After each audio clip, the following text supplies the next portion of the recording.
Worst prison food in ADX Florence. America's Supermax secret. The taste of control. Like this story? Don't forget to subscribe, like, and comment, because what you're about to hear will make you question what punishment really means in the world's most secretive prison. The tray hit the steel table with a hollow clang. Inside ADX Florence, the sound carried down the concrete corridor, past locked steel doors, through the layers of silence that defined America's most secure penitentiary. The inmate stared at the meal in front of him, a beige lump pressed into the shape of a rectangle, steaming faintly in the cold air. The guards called it Loaf. The prisoners had other names for it: disciplinary loaf, the brick, the punishment meal. No seasoning, no salt, no taste. Just calories engineered to keep a man alive, and nothing more. For the men locked here, terrorists, gang leaders, assassins, spies, the food was more than sustenance. It was control. A quiet, calculated weapon wielded by a system that already owned their every breath. The man's name was Luis Ortega, a former cartel enforcer who had survived 4 maximum security facilities before ending up here, inside what inmates called the clean version of hell. ADX Florence was supposed to be the end of the line, a place built to break men who couldn't be broken anywhere else. But what Luis discovered during his sentence wasn't just isolation. It was a slow, psychological erosion, one meal at a time. He picked up the loaf, smelled it, and nearly gagged. The stench was a mix of soy, powdered egg, and overcooked beans, a formula scientifically bland, designed to erase the very act of eating from human pleasure. Around him, the unit was silent. No voices. No clatter of trays. Only the hum of fluorescent lights and the faint rustle of uniforms as guards moved through the pod. The prisoners didn't speak to one another. They couldn't. Each man was locked alone for 23 hours a day, meals slid through a narrow slot like offerings to ghosts. Yet somehow, rumors still spread, whispers carried through drain pipes, coded messages tapped through walls.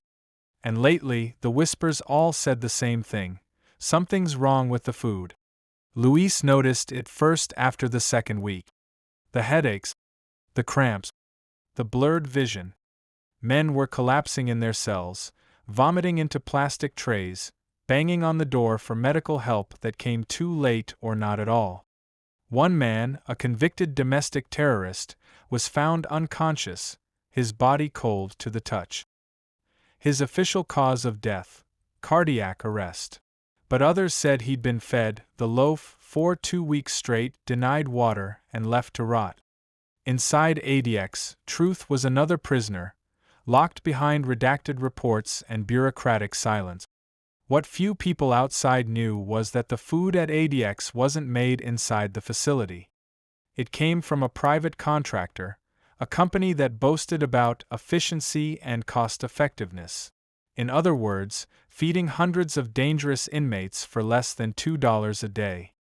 Luis began keeping notes, scribbles on toilet paper hidden behind the sink.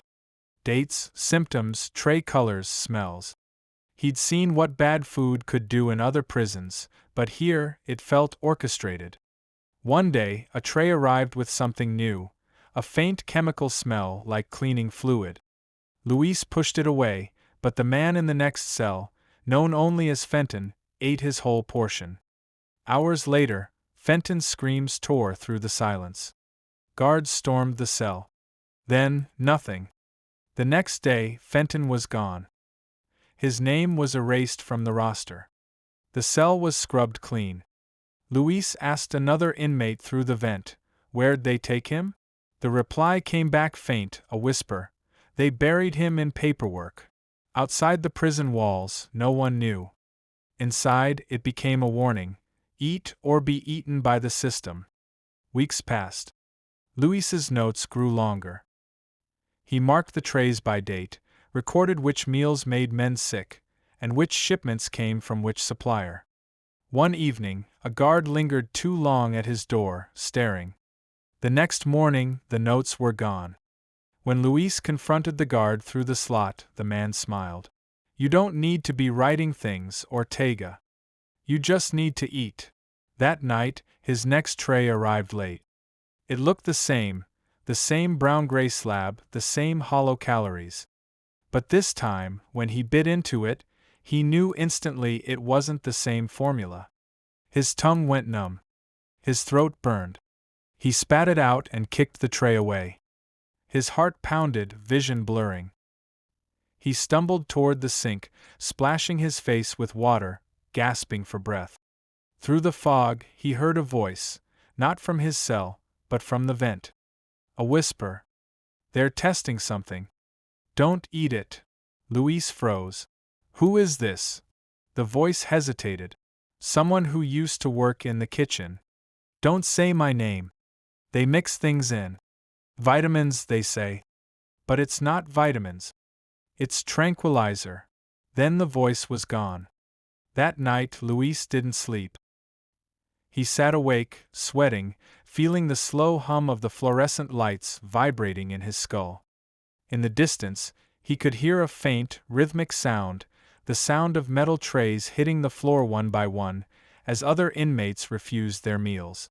By morning, the entire range was on silent strike. The guards responded fast.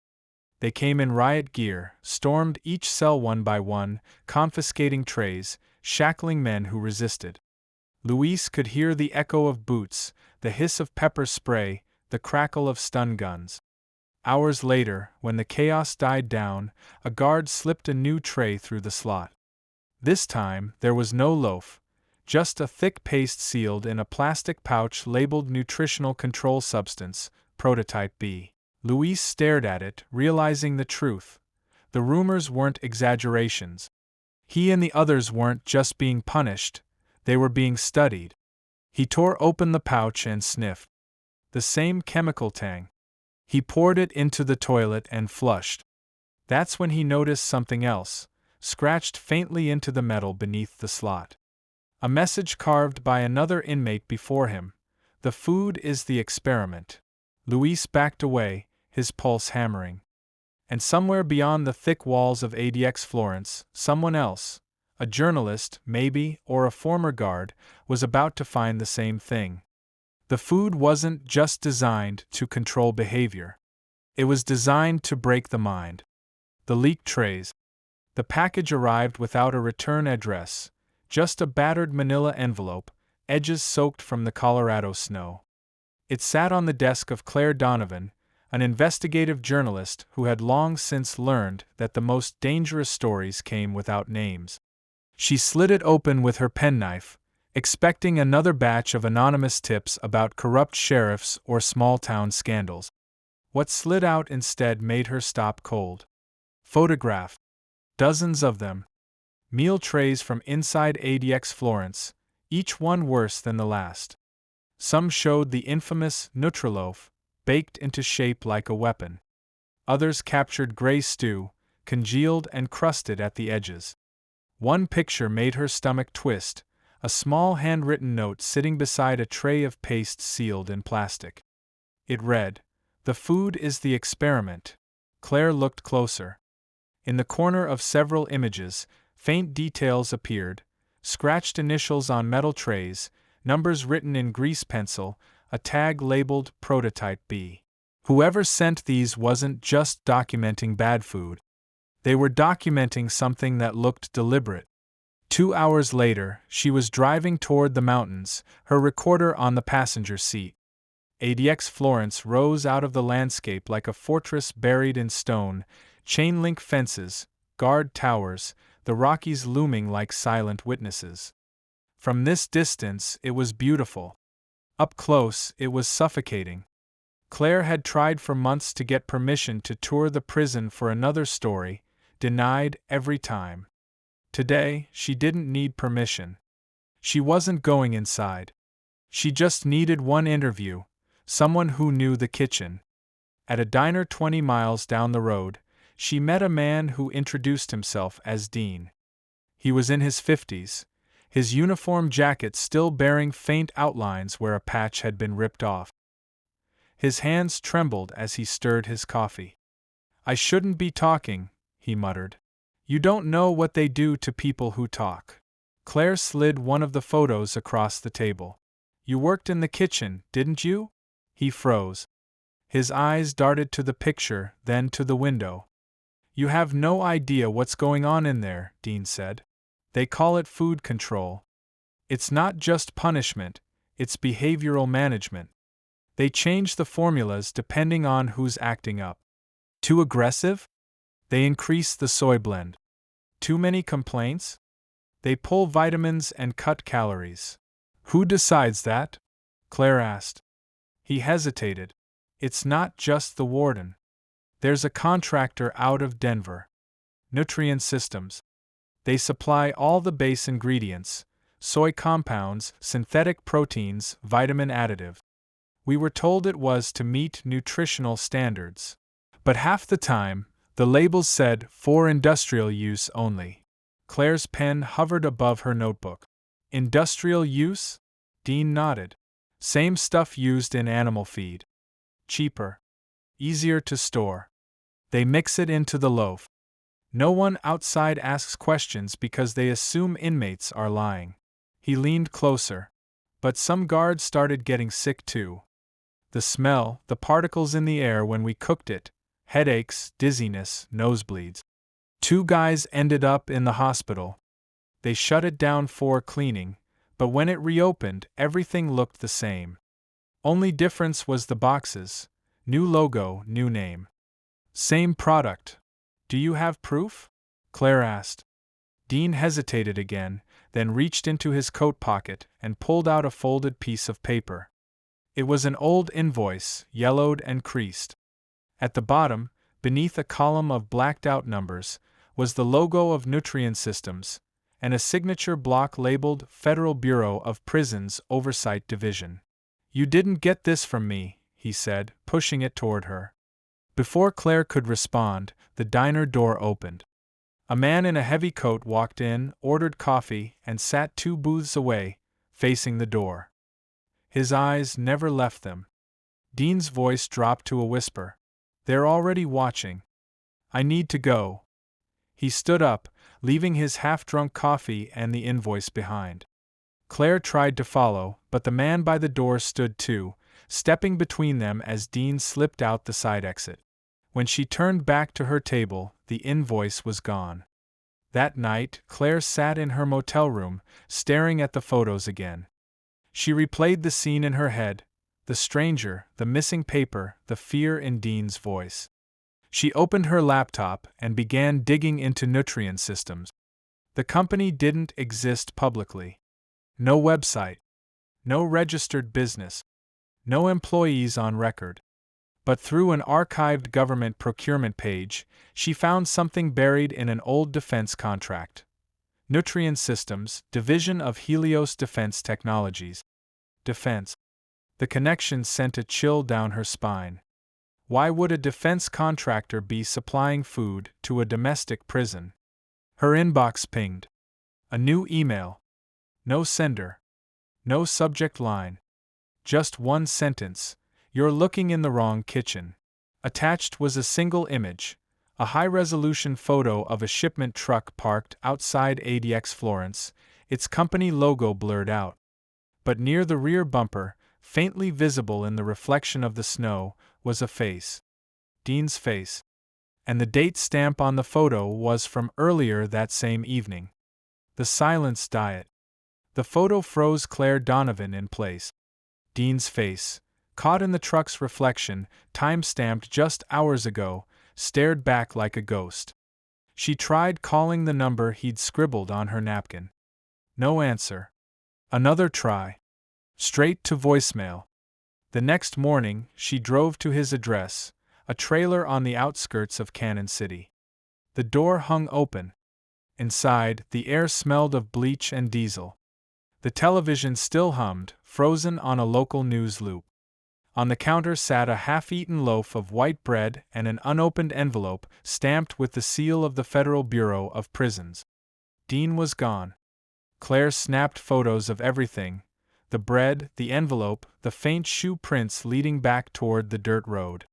She felt the same chill she had felt in that diner, the sense of someone watching her just out of sight. In the trunk of her car she still had the flash drive Dean had slipped into her pocket before he left. She had almost forgotten it in the chaos. At a roadside cafe she plugged it into her laptop. A single folder appeared: Behavioral Nutritional Pilot Program, ADX. Inside were spreadsheets, meal codes, chemical compositions, and behavioral notes attached to inmate IDs. One entry made her blood run cold. Subject number 4662, original name, Luis Ortega. Diet type, Prototype B. Modified soy-based behavioral change noted, reduced verbal activity / suppressed motor response. Medical incident, seizure / no follow-up. Prototype B. The same label she'd seen in the photos. This wasn't just cheap food. It was a study. Each meal was tracked against inmate behavior like data points in a lab report. Calories, compliance, aggression. And the contract name on the bottom of every page was the same: Helios Defense Technologies. Claire scrolled deeper. Some files were redacted, others corrupted. One document, half erased, carried the title Project Silence Diet, Phase 3. The first line read, Target population, high-risk inmates. Objective, behavioral neutralization through sustained nutritional modulation. Behavioral neutralization. Two clinical words hiding a horror story. She printed the pages, stuffed them into a folder, and called her editor, Miles Garrett, at the Denver Ledger. Miles, I have something huge. Prison food, defense contracts, human trials. ADX Florence is running a behavioral experiment on inmates. There was silence on the line. Then a flat voice, Bring it in. We'll verify it first thing. She hung up, packed her bag, and started north. Snow hammered the windshield, wind howling across the highway. Somewhere between Florence and Denver, her phone buzzed. Unknown number again. Ms. Donovan, a calm male voice said. We know what you have. You don't understand the implications. Claire gripped the steering wheel tighter. Then explain it. These documents are classified under a federal defense clause. Publication would constitute a national security breach. You'll be prosecuted. She laughed bitterly. National security? You're drugging prisoners with food. Controlled nutritional agents, the voice corrected. You're interfering with a program that prevents violence inside the most dangerous facility in America. You should ask yourself how many lives your story will cost. Then the line went dead. When she reached Denver, the newsroom lights were off. Only Miles's office glowed faintly at the end of the hall. She pushed the door open and stopped. Papers scattered across the floor. His computer screen still on, a single email draft open. Claire, if you get this, don't come here. The sentence ended mid-word. A muffled sound echoed from the stairwell. Claire backed away, heart hammering, grabbed the flash drive, and bolted out the side exit into the alley. Snowflakes stung her cheeks. Across the street, an unmarked van idled. Its headlights flicked once, then went dark. She ducked behind a dumpster, fumbling for her phone, but there was no signal. The front door slid open. Two figures stepped out, silhouetted against the white snowfall, moving slowly, deliberately. She ran. Down the block, through an abandoned lot, slipping on ice. The flash drive nearly flew from her fingers. She saw a neon sign ahead, 24-hour internet cafe. She crashed through the door, startling the clerk, and dropped the drive into a rental computer. She uploaded everything. To multiple encrypted drives, cloud storage, a journalist forum she knew would mirror it within minutes. If they wanted to silence her, they'd have to silence the whole world. As she hit send, a message box flashed on her screen. Upload interrupted, file blocked by federal firewall. Her breath caught.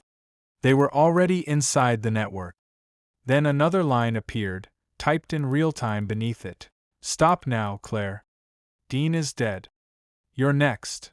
The clerk looked up, confused, as Claire stumbled back from the screen.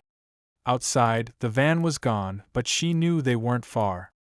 She clutched the flash drive and whispered under her breath, "Not yet. You won't bury this." Because somewhere deep inside ADX Florence, the men eating Prototype B were still alive. Barely, and they were counting on her to tell the world. Project Silence. Snow flurried in sideways sheets as Claire Donovan crouched behind a line of storage crates on the edge of Fremont County Airport. The wind clawed at her hair and filled her ears with a low, relentless howl. Beyond the fence, she could see the convoy, 3 unmarked supply trucks lined nose to tail, each bearing the same faded stencil: Helios Defense Technologies. She'd tracked them for 2 days straight, tracing the routes they took between the warehouse outside Denver and the loading dock at ADX Florence. Every night the same pattern: arrive after midnight, unload before dawn, disappear before the world woke. If she could get even one shipment manifest, one photograph of what was inside those trucks, it would prove that Prototype B wasn't some conspiracy theory. She checked her watch. 2:47 a.m. The guard patrol turned the corner. Claire waited until their flashlights swept away, then slid through the gap in the fence she'd cut earlier and sprinted low toward the first truck. Her breath fogged in short bursts, her boots sank into the snow. She could smell diesel and cold metal. The back latch wasn't locked. She eased it open. Inside, the air was heavy with ammonia. Stacked crates lined the walls, each stamped with barcodes and a smaller, ominous label: Behavioral Nutrient Compound, property of Federal Bureau of Prisons. She pried one open with her pocketknife. Inside sat rows of silver pouches identical to the ones from the leaked photos: Nutritional Control Substance, Prototype B. A few of the packets had burst in transit. A faint chemical sheen clung to the plastic, slick under her fingers. She took out her phone, snapped pictures, and stuffed a sample pouch into her coat. A voice sliced through the night. "Hey! Who's there?" A flashlight beam cut across the snow. Claire ducked behind the crates, heart hammering. Another guard shouted. Boots crunched closer. She bolted. The alarm erupted behind her, a metallic howl. She hit the fence, ripped through the gap, and dove into the ditch beyond. Sirens wailed.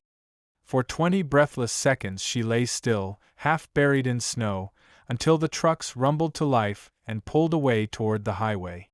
When the sound faded, she climbed out, adrenaline shaking through her limbs. She had her proof. But she also knew the clock was ticking.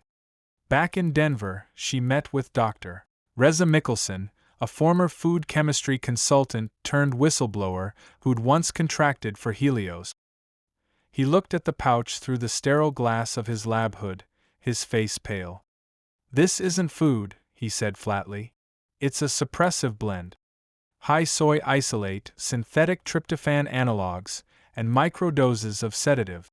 Designed to dull the nervous system without breaching ethical dosage limits." Claire frowned.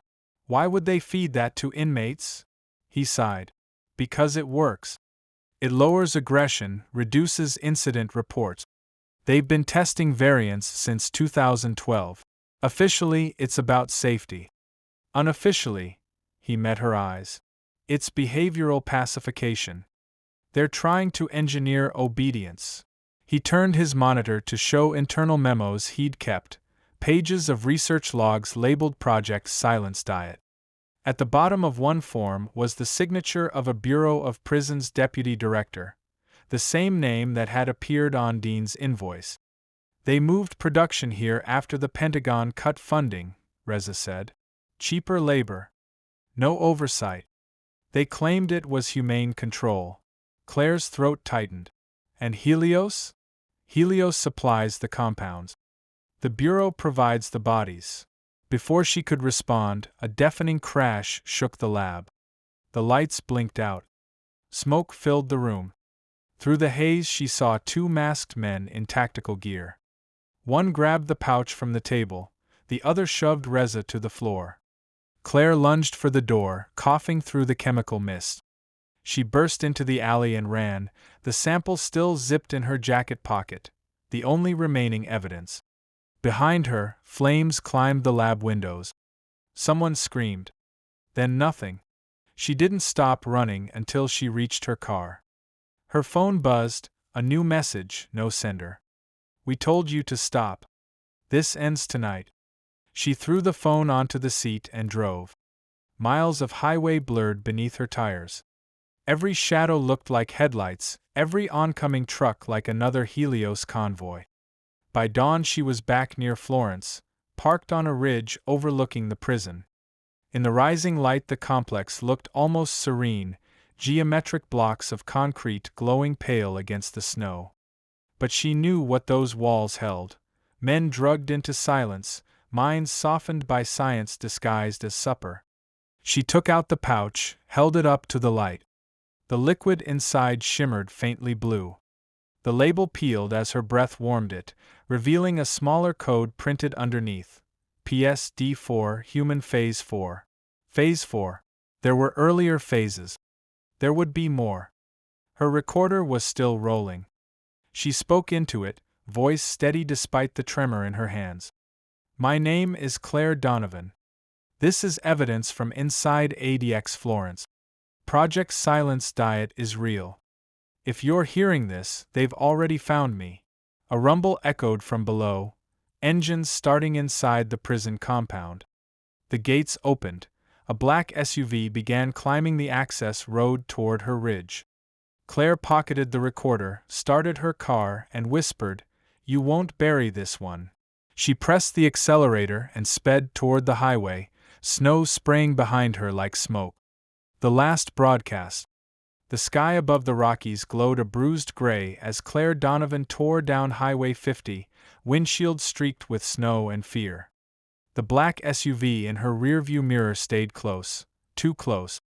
She could see the gleam of its headlights cutting through the storm, steady, patient, hunting her. In the passenger seat, her recorder blinked red. The last audio she'd captured still echoed in her mind. Project Silence Diet is real.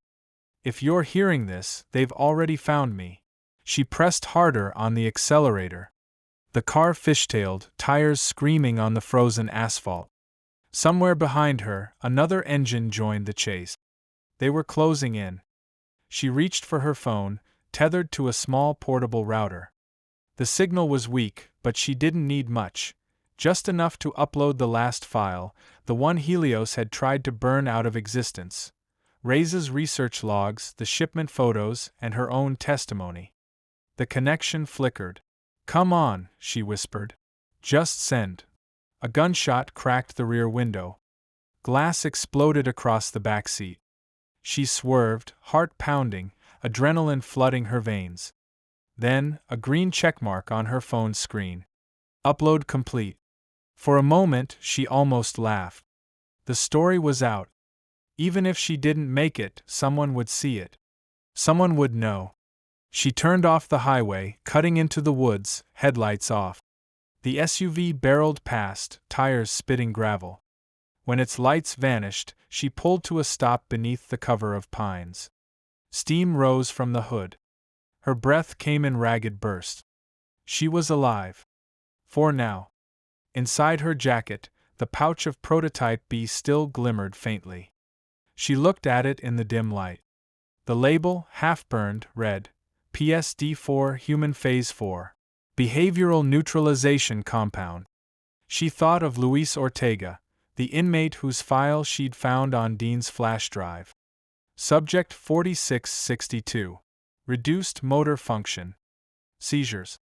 No follow-up. How many had there been before him?